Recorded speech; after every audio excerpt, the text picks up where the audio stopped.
What's going on, everybody? Welcome to the Seeds of Change. I'm your host, I'm Matt Mills. I hope all is well. I hope whenever you're listening to this, you're having a great day and a blessed day. Happy Friday. I hope that you had a good week and a productive week. And I hope that you're ready for the weekend. Before we go any further, I want to thank you for your support. I want to thank you for listening, for sharing, for subscribing, your comments and your likes. I appreciate all of it, and I don't take it for granted. I also want to take time to mention that there will be Amazon links. If you do have an interest for signing up for Amazon Prime, you can sign up for a free trial for 1 month using the link that should be listed below. Of course, you have to pay after the first month, but if you just want to try out, order a few things and see how you like it, please do sign up. Same thing for Prime Video. There will be a 1 month free trial link below that you should be able to use to sign up and check out, some of the streaming content and see if you like it and, make a further decision if you want to buy it. Especially for those football fans, I know Thursday Night Football, like last night, is on Prime Video. So if you do want to sign up for the free trial to at least watch the games for, at least a month, I don't blame you. But once again, those links will be listed below. Thank you again. We are going to discuss a little bit about being good stewards over our lives, and we also have a few family announcements we're going to get into. So thank you once again for tuning in. As we get into those family announcements, Partners in Christ Ministries will be having a community outreach tomorrow, the 24th, from 10 a.m. to 12 p.m. at McPherson Park on Kensington and Indiana Avenue in Philadelphia, PA. They already stopped accepting donations. Their donation stopped last week, but I'm sure she will be doing them frequently. But if you do still want to reach out to support in any way, shape, or form, I will have the flyer up so you can reach out just to support in any way that you desire. I also will be preaching this Sunday at 12 p.m. at 20th Street Baptist Church. So just keep me in your prayers. If you do have time, please do stop by and support. And I also want to mention First Baptist Church at Darby will be celebrating their church anniversary this Sunday. And I think those things are important to mention because there are a lot of churches that don't last. There are a lot of churches that frequently close. And First Baptist has been open for over 100 years. So I do think it's a blessing and something that should be acknowledged. As we get into what I mentioned about being good stewards, I do want to take time before I do that to thank God for my family and just, being able to spend time with them during my birthday and feeling the love and being able to thank God for seeing another year and looking forward to what the year will bring. We're going to touch on and discuss thinking about the scripture in Matthew 25.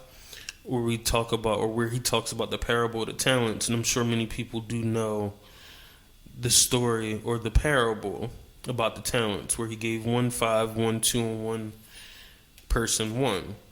The people with 5 and 2 actually did something with their talents and was blessed for it, where the 1 buried it. And I think that as we are on this earth and as we are tasked with a purpose on this earth, we have to take inventory. We have to take accountability. We do have to do some assessing to see how are we as stewards of our own lives.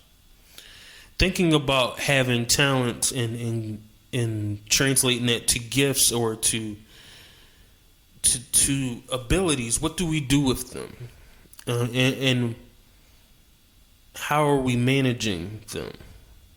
We've all been given a gift. We all have been given skills. We all have been given various things in our lives. But the value and the most important thing is, what do we do with them?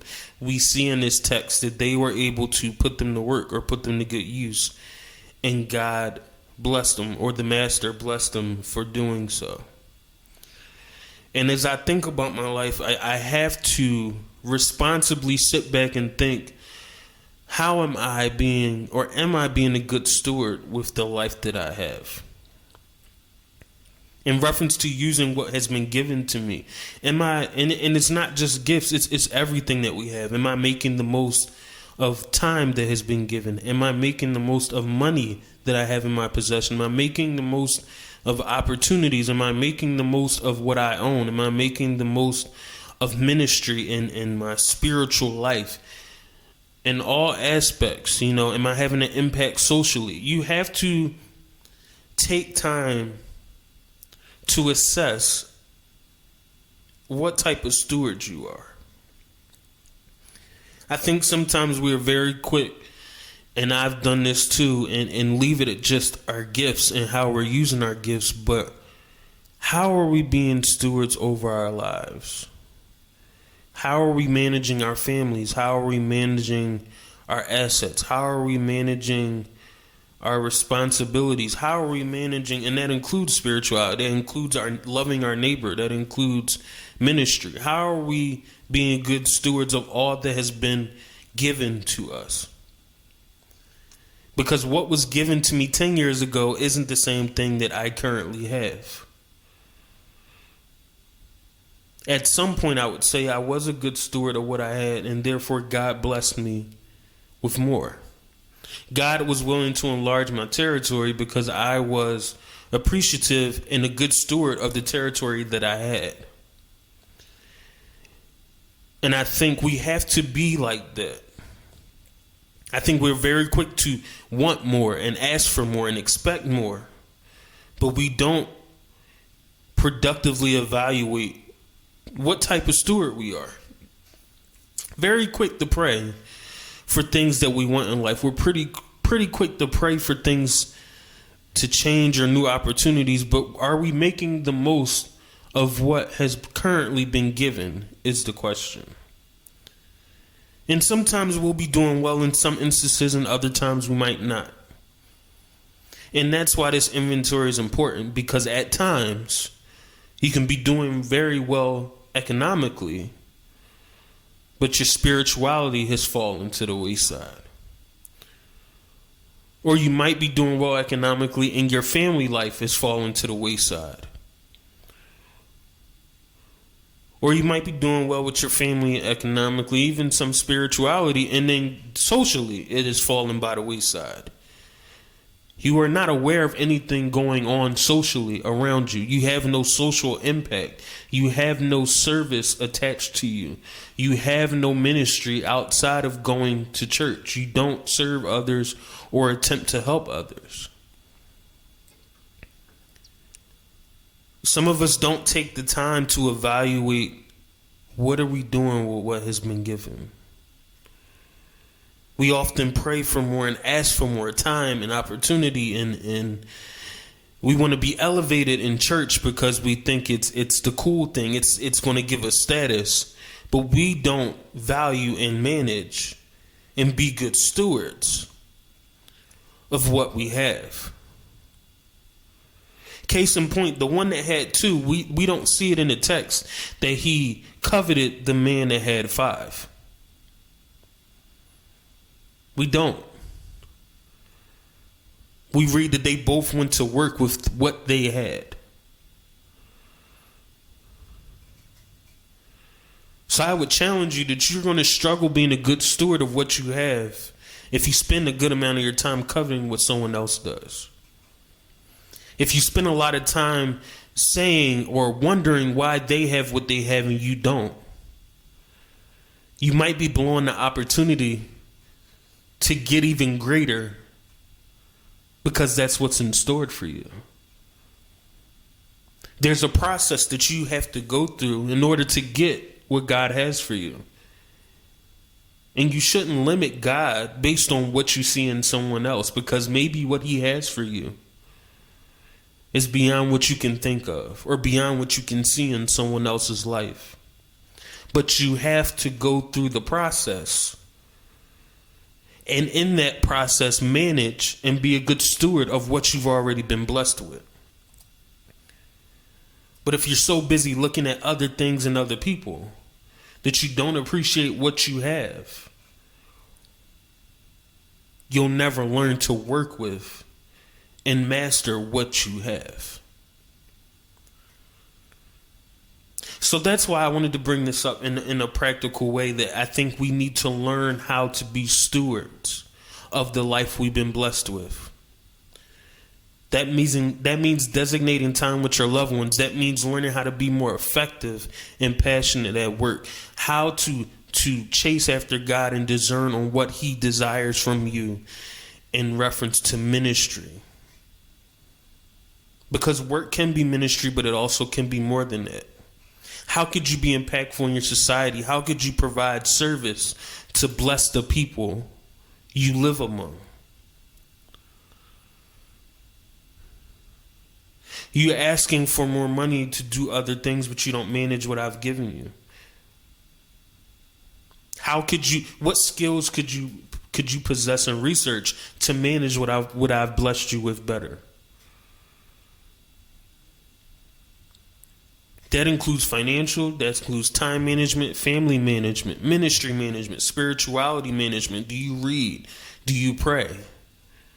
These are all things you need to take into account and really think about in your journeys of being a good steward. Because God has a plan in store for you. And I know this for myself, that there are things that I need to be pursuing.